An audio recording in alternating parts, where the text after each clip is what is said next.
Bonsoir à tous, nous sommes ensemble pour notre émission. Ce soir, je reçois sur ce plateau le préfet de la Guadeloupe, Alexandre Rochat. Alors avec lui, nous ferons un petit point sur la situation Covid. Nous parlerons aussi de la dissolution du SIAG. Et si nous avons le temps, nous parlerons d'autres sujets qui vous intéressent particulièrement. Monsieur le préfet, bonsoir et merci d'être avec nous. Merci beaucoup, je suis très content d'être là. Alors, monsieur le préfet, est-ce qu'on s'éloigne, on va dire, ou est-ce qu'on se rapproche du confinement? Moi, j'aime à penser, et les chiffres qu'on a donnés aujourd'hui montrent qu'en tout cas, on ne s'en rapproche pas. Puisqu'aujourd'hui, pour la 3e semaine de suite, on annonce une baisse du nombre de gens contaminés, une baisse du taux d'incidence qui mesure la circulation du virus dans la société. Et puis, on voit que la pression sur l'hôpital est en train un petit peu de baisser.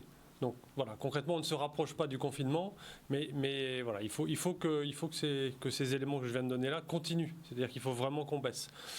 S'il y a une chose que je dois dire ce soir sur ça, ça fait 3 semaines que ça baisse légèrement, mais ça baisse trop lentement pour l'instant, concrètement, pour qu'on s'en éloigne vraiment, parce qu'on n'est pas à l'abri d'une remontée si jamais on a le virus qui commence à circuler, si on a des clusters, si on a des gens qui se retrouvent ensemble qui sont positifs. À Saint-Martin, pendant 3 semaines, ça avait baissé, puis là, ça vient de remonter brusquement.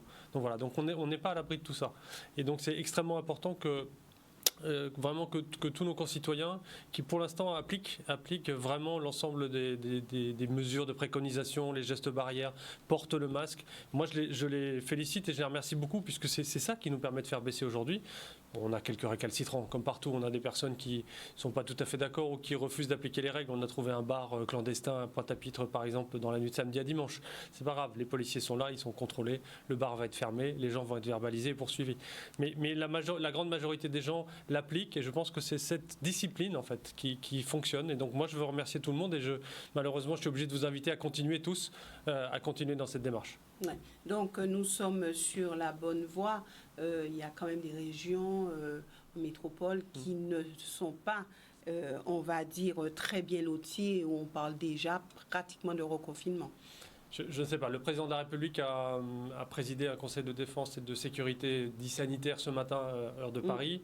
Il se prononcera demain à 20h, heure de Paris. On va l'écouter parce qu'il y a un certain nombre de mesures qui concernent évidemment l'ensemble du territoire national, hexagone et outre-mer vraisemblablement. Donc il faut qu'on l'écoute aussi parce qu'il y a des mesures territoriales qui sont prises, il y a des décisions territoriales qui sont prises et puis il y a aussi une prise en compte nationale qui est indispensable. Vous savez, si tous les territoires sont concernés, on a plus de difficultés par exemple d'avoir des renforts dans les hôpitaux. Parce que si évidemment on a besoin de tout le personnel de santé partout dans tous les hôpitaux métropolitains, on aurait aussi vraisemblablement plus de difficultés d'avoir des renforts ailleurs. Donc il y a vraiment tout cet équilibre qui doit être retrouvé. Donc on va écouter évidemment les décisions du président de la République qui seront annoncées demain dans l'après-midi, heure de Pointe-à-Pitre, pour se conforter dans notre décision et voir si effectivement on a d'autres mesures à prendre. Alors est-ce qu'on peut dire que les renforts qui sont arrivés en Guadeloupe vont repartir à d'autres endroits où on en a le plus besoin? Aujourd'hui, ils sont nécessaires ici, concrètement. Donc, j'ai annoncé les chiffres tout à l'heure. Le dimanche, il y avait 21 personnes en lit de réanimation sur les 36 lits qui sont mis en œuvre. Les 36 lits qui sont mis en œuvre, c'est notamment grâce au renfort de la réserve sanitaire, c'est-à-dire le personnel soignant, les médecins qui sont venus, qui sont des civils, et puis aussi grâce au service de santé des armées, donc les militaires qui sont venus armer 8 lits de réanimation. Donc, on a ces 36 lits. Il y en avait 21 qui étaient occupés. On voit qu'on en a encore besoin, puisqu'on peut très bien avoir par jour des arrivées de 3 ou 4 personnes aux urgences qui ensuite basculent en réanimation. Donc on a besoin de garder cette réserve à ce stade. Ouais. Donc nous sommes sur la bonne voie. Est-ce qu'on peut dire que les mesures qui ont été prises ont aussi porté leurs fruits? Moi je pense oui. Je pense bien aux fermetures des bars, restaurants, et puis aussi des plages. Oui, toutes les mesures qu'on a prises depuis... alors, c'est terrible de dire ça, mais depuis début septembre, en fait. Depuis début septembre, on a un certain nombre de mesures de restriction, de port obligatoire du masque, de limitation des rassemblements. On ne peut plus se regrouper à plus de 10. La fermeture des plages dont vous parlez, la fermeture des bars et des restaurants, la fermeture des autres établissements dans lesquels on avait l'habitude de se retrouver pour faire des séminaires, pour faire des foires, la fermeture au public des stades et des hippodromes. Voilà plein de mesures qui ont été prises pour éviter justement toutes ces zones de concentration. Et je crois effectivement que la baisse qu'on voit depuis 3 semaines, encore une fois qui est trop lente, mais qui existe, c'est le fruit de ce travail qui a été fait et de l'adhésion de l'ensemble des habitants à ces mesures. Donc vous êtes confiant et vous dites de toute façon, nous sommes presque à l'abri d'un reconfinement. Non, je ne suis pas confiant. Je serai confiant quand le virus aura cessé définitivement et qu'on sera redescendu en dessous des seuils d'alerte. J'ai dit que ça baissait, mais on est toujours au-dessus des seuils d'alerte. Je donne 2-3 chiffres pour vraiment montrer les choses. Ce qu'on appelle le taux d'incidence, c'est-à-dire le nombre de personnes contaminées par tranche de 100 000 habitants. Il est en ce moment en Guadeloupe de 139, c'est ce qu'on a calculé sur la semaine passée. Le seuil d'alerte est à 50. Donc on est très très très au-dessus du seuil d'alerte et donc il faut qu'on continue parce que tant qu'on n'aura pas réduit fortement ce seuil d'incidence, ça veut dire qu'on aura de plus en plus de gens qui seront contaminés et donc de ce fait on aura parmi les gens contaminés des gens fragiles. C'est ça notre objectif, c'est qu'on n'ait pas de gens fragiles qui soient contaminés parce que les gens fragiles contaminés, ce sont des gens qui vont à l'hôpital en majeure partie. Est-ce qu'on peut dire qu'il y a plus d'enfants contaminés aujourd'hui? Non, les chiffres qu'a donné, alors c'est un chiffre de l'éducation nationale sur les écoles, montrent qu'on a une baisse en fait, du nombre de cas de contaminés. On a eu 2 enfants la semaine dernière qui ont été hospitalisés parce qu'on a pris des précautions, mais les enfants sont ressortis, il n'y a pas eu de gravité en tout cas. Non, les gens qui sont le plus touchés, le plus touchés gravement, ce sont les gens de plus de 60 ans. C'est eux, évidemment, qui posent plus de difficultés, surtout quand ils souffrent aussi d'autres pathologies, c'est-à-dire d'autres maladies chroniques, de l'hypertension, du diabète. Et là, ça fait des formes compliquées ensuite à gérer. Ce sont des gens qui restent plus longtemps à l'hôpital. Voilà, donc concernant le Covid, on peut dire qu'on en saura plus à partir de demain? Demain, on en saura plus sur les mesures nationales que le président de la République va décider. Et qui auront un impact sur le plan local. Vraisemblablement un impact sur le plan local. Et puis ensuite, on en saura plus toutes les semaines. Vous savez, j'ai pris un rendez-vous maintenant pour toutes les semaines avec la directrice générale de l'ARS. On puisse dire où on en est dans les chiffres. C'était important quand on était en augmentation, pour dire qu'il fallait continuer à faire attention, prendre des mesures. C'est aussi très important quand on commence à baisser, parce que c'est ça aussi qui nous permet de mesurer et d'informer tout le monde sur le sujet. Et puis je termine par là, toutes les semaines, je tiens aussi un comité, ce que j'appelle un comité de suivi du Covid, qui me permet de réunir tous les élus, les maires, les présidents de PCI, les parlementaires, le conseil régional et le conseil départemental, mais aussi les représentants du monde socio-professionnel. Il y a le MEDEF, la CCI, le président Foy était présent, etc., pour qu'on puisse partager ensemble ces éléments de diagnostic et puis ensuite on puisse réfléchir ensemble aux mesures. Il y a une petite adaptation que j'ai proposée sur les plages, par exemple, c'est issu d'un travail avec les maires.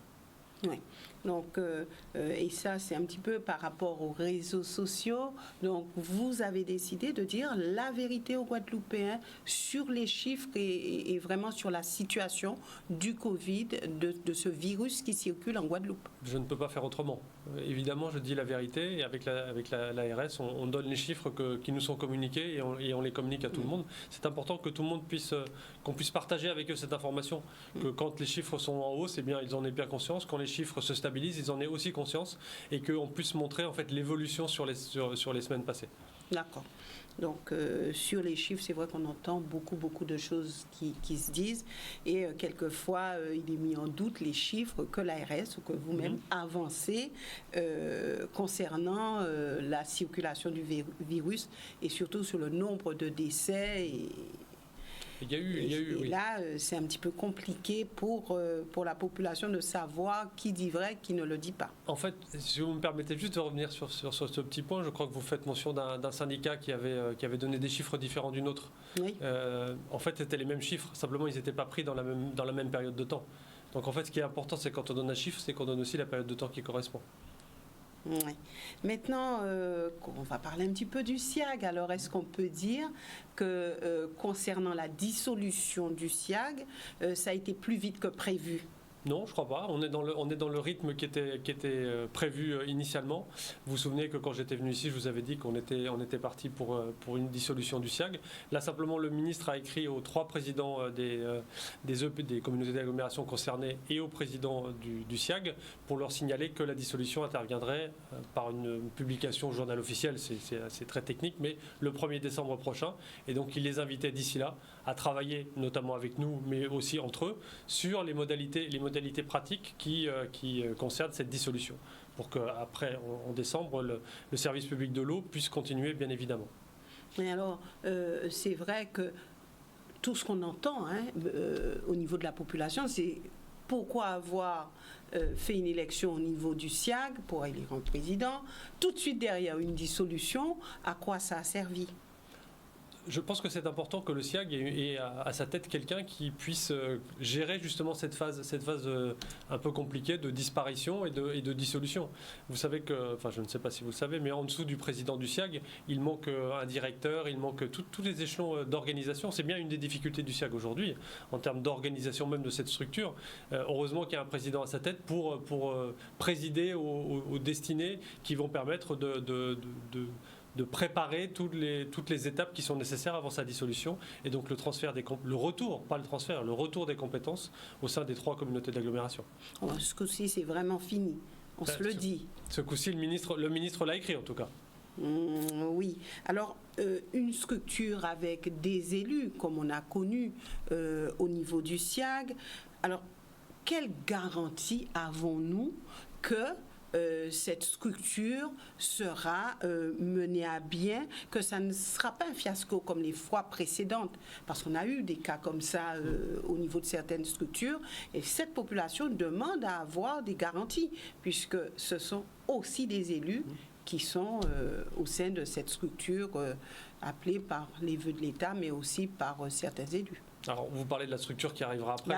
La nouvelle structure. La nouvelle structure sera la structure unique qui devrait intervenir en 2021. Oui. Eh bien, la garantie, c'est déjà, premièrement, l'adhésion de l'ensemble des élus qui sont concernés, c'est-à-dire l'ensemble des élus concernés par le sujet de l'eau potable en Guadeloupe, mais aussi les collectivités majeures. Je crois que vous avez reçu hier le président Chalus ici, qui a redit tout l'intérêt qu'il voyait à la création de cette structure unique et toute l'implication qu'il souhaitait que la région y voit. Moi, j'y vois là un signe très positif, parce que c'est en regroupant tout le monde et en ayant tout le monde autour de la même table que ça peut fonctionner. L'autre garantie, c'est qu'on va vraisemblablement passer, enfin, pas vraisemblablement, on va passer par la loi pour définir les statuts. Quand la loi définit les statuts, elle rend obligatoire aussi la mise en œuvre de la structure. C'est aussi un petit garde-fou qu'on va mettre en place. C'est pas l'État qui va le définir, puisque quand ça passe par la loi, ça passe par le Parlement. Et donc il y aura un travail, évidemment, des parlementaires qui seront chargés de cette question. On imagine que ce seront des parlementaires guadeloupéens qui travailleront évidemment en amont pour préparer ce projet de loi, donc cette structure, avec l'État, mais aussi évidemment avec les élus et pourquoi pas avec les usagers de l'eau qui sont partie prenante aussi de la réflexion. Vu la clé de répartition que vous avez opérée, notamment en termes de personnel, alors est-ce que les intercos pourront justement assurer cette charge qui leur a été confiée? En fait, la charge, elle leur est pas confiée. Elle leur revient. C'était une charge qu'ils avaient déjà avant, mais qu'ils avaient confiée, eux, au SIAG. Donc, de fait, naturellement, le SIAG disparaissant, ce sont les collectivités qui sont compétentes en matière d'eau potable, mais aussi d'assainissement. Il ne faut pas oublier, c'est extrêmement important. Il y a les deux volets qui retrouvent la compétence et qui doivent l'exercer en propre, puisqu'ils ne peuvent plus le confier à quelqu'un, puisque le SIAG était défaillant et ne fonctionne plus du tout. Donc, les EPCI, il faut qu'ils se mettent en condition, évidemment, de financièrement surtout. Oui, mais financièrement, on transfère évidemment les charges, mais on transfère aussi les recettes. Si aujourd'hui le SIAG peut payer les salaires, ou parvient à payer les salaires, demain les EPCI le feront de la même manière. Vous voyez ce que je veux dire? C'est-à-dire que l'équilibre du SIAG, c'est un équilibre qu'on retrouvera dans les EPCI. Mais j'invite évidemment les EPCI, mais on a des réunions techniques avec eux pour justement leur expliquer. C'est aussi ça l'intérêt d'avoir annoncé que la dissolution intervenait, c'est que, eh bien, on avance, on est obligé d'avancer ensemble sur la constitution des dossiers et sur l'évolution. Il y a tout un travail qui doit être fait sur la façon de récupérer aussi les recettes qui seront nécessaires pour payer notamment les salaires, mais pas seulement. Alors, un élu sur ce plateau même disait que de toute façon, il y a quand même un problème, puisque toutes les intercos ne sont pas impliqués au niveau de cette répartition et que ce n'était pas normal et qu'il fallait que chacun ait une partie de cette répartition. Alors en fait, c'est un petit peu technique, mais c'est ce que j'avais expliqué la dernière fois. C'est-à-dire qu'en fait, effectivement, aujourd'hui, le SIAG ne concerne que quelques collectivités qui sont partie prenante du SIAG uniquement parce que ces collectivités avaient confié au SIAG la gestion de l'eau potable et de l'assainissement. 2 autres collectivités au moins ne l'avaient pas confié au SIAG. On peut penser à Cap Excellence, mais aussi à la communauté d'agglomération de Grand Sud Caraïbes, qui toutes les deux avaient un modèle différent qui n'était pas lié au SIAG. La dissolution du SIAG emporte des conséquences uniquement pour ceux qui en étaient partis. En revanche, les 2 autres collectivités dont j'ai parlé, elles sont partie prenante, mais de la future structure unique. C'est indispensable. Il faut que l'ensemble des collectivités soient à l'intérieur. C'est pour ça qu'on est obligé de passer par une phase de transition. La phase de transition, c'est la phase de dissolution du SIAG, la mise en place des compétences pour chacune des collectivités, la CARL, CNBT, CNGT, et puis les 2 collectivités dont j'ai parlé. Et ensuite, l'objectif, c'est que ces collectivités-là travaillent ensemble pour la création de cette structure unique. Alors, est-ce que vous ne craignez pas quelque part que l'État ne soit obligé, encore une fois, de se substituer aux élus pour faire fonctionner cette nouvelle structure ? Je ne le souhaite pas et ça ne me semble pas être la bonne voie, concrètement. L'État, pour l'instant, ne se substitue pas en entier en faisant les réquisitions. On prend une place qui était vacante parce qu'il y avait une défaillance de fonctionnement, donc on le fait de façon limitée. D'ailleurs, on va s'arrêter à la fin de cette année parce que cette réquisition aura duré 8 mois, ce qui est très très important. Elle aura coûté de l'argent, évidemment de l'argent public, mais elle aura produit des effets qui sont vraiment très bénéfiques. Je pense que les usagers qui aujourd'hui voient de l'eau à leur robinet alors qu'ils n'en avaient plus, ou voient des tours d'eau qui sont maintenus, puisque on n'arrive pas à aller plus loin que ça en termes de réussite, voit bien les effets positifs. Il y a des effets positifs que les usagers voient un peu moins maintenant, mais qui seront utiles pour la suite. C'est le travail sur la gouvernance de la future structure, sur la gestion de l'eau automatisée, par exemple, qui n'existe pas ou qui était complètement défaillante. Donc tout ça, c'est en train d'être mis en place par la réquisition, et ça sera très utile pour les EPCI quand elles auront à gérer cette compétence, et demain pour la structure unique, puisqu'elle récupérera ces capacités techniques qui auront été mises en place par les réquisitions. Des EPCI qui n'ont peut-être pas, je vais dire, le niveau technique, administratif, financier, et j'en passe, peut-être au niveau administratif aussi, pour gérer et mener à bien les missions confiées. Oui, alors pour répondre sur ces 2 questions, il y a premièrement, au sein des agents du SIAG, il y a des gens qui sont compétents. Et donc ces agents vont être placés auprès des EPCI. Ils seront à l'intérieur des comptes des EPCI et ils travailleront pour ces EPCI pour la compétence de l'eau potable. Et donc ces agents du SIAG, il y a une compétence technique qui existe au SIAG. La difficulté aujourd'hui, c'est la gouvernance générale de ce syndicat, le management de façon générale, puisque on s'aperçoit que les équipes ne sont pas très bien ordonnées ou pas très bien coordonnées, mais cette compétence, elle peut exister, donc elle va être utile pour gérer la compétence eau. Ensuite, moi j'invite, et j'ai eu encore hier des contacts avec un président d'une des EPCI qui est concernée, j'invite les EPCI à travailler ensemble et justement à mutualiser cette compétence, à la fois pour celles qui sont concernées par le SIAG, mais peut-être en s'adossant aussi sur d'autres collectivités pour lesquelles l'eau est déjà une ressource qui est convenablement gérée. On ressent quand même les inquiétudes des présidents de PCI et qui ne sont pas toujours d'accord avec la manière dont ça se passe. Oui, j'ai les nouveaux élus du SIAG ou anciens maintenant. J'entends les inquiétudes, mais en tout cas, ce qu'on ne peut pas dire, c'est que c'est une nouvelle qui est arrivée de façon brutale. Ça fait longtemps qu'on en parle, de la dissolution du SIAG. Je pense que tout le monde a fait le constat de... Brutale après l'élection qu'il y a eu il n'y a pas très longtemps. Oui, mais déjà dès le 14 juillet, je crois que mon prédécesseur évoquait ce sujet. Donc le 14 juillet, ça commence à remonter un peu, et c'était après l'élection.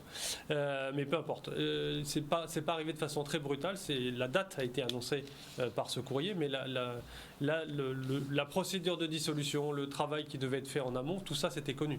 Donc ce n'est pas une grande découverte. Je sais par exemple, j'ai retrouvé des documents d'une des collectivités qui est concernée, qui depuis 2019 travaillait au sujet de la dissolution du SIAG. Donc concrètement, il y a déjà des réflexions qui ont eu lieu, et il y a déjà des choses qui sont prêtes.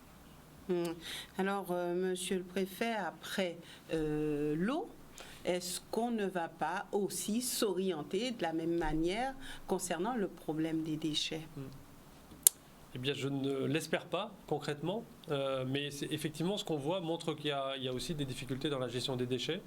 Alors, il y a eu un mouvement social dans une des collectivités qui s'est produit la semaine dernière, mais ça, c'est très limité et c'est très localisé dans cette collectivité. Il y a un sujet de réflexion globale sur les déchets, la gestion des déchets, mais d'ailleurs, je crois que les collectivités, pour le coup, il y a déjà des communautés d'agglomération qui ont des projets de travail sur des usines de valorisation et de traitement des déchets. Il faut que ce travail sur les déchets prenne la même voie que le travail sur l'eau aurait dû prendre, c'est-à-dire qu'on travaille tous ensemble. Parce qu'il faut... Vous avez vu les difficultés quand même. Justement, j'espère que le retour d'expérience de la difficulté de la gestion de l'eau sur les territoires ne va pas prendre cette même direction par les élus et les responsables. Je sais que vous avez sillonné la Guadeloupe, donc quand vous regardez, on voit quand même des déchets un peu partout, on voit la situation environnementale catastrophique. Donc, il y a un effort certain à faire sur les déchets. L'État va aussi se pencher sérieusement sur ce dossier. S'il y a une défaillance, on sera obligé de le faire, oui. Ouais. C'est l'un de vos combats? Ça sera peut-être celui d'après. Merci, Monsieur le Préfet, d'être venu sur ce plateau. Merci aussi à vous, téléspectateurs, de nous avoir suivis. Nous nous retrouvons juste après une pause de publicité avec différents présidents de PCI. Nous en avons 4 sur ce plateau, ainsi que Ferdi Louisi, qui a été nommé le nouveau président du SIAC. Donc, un rendez-vous à ne pas rater, et ce sera d'ici quelques instants.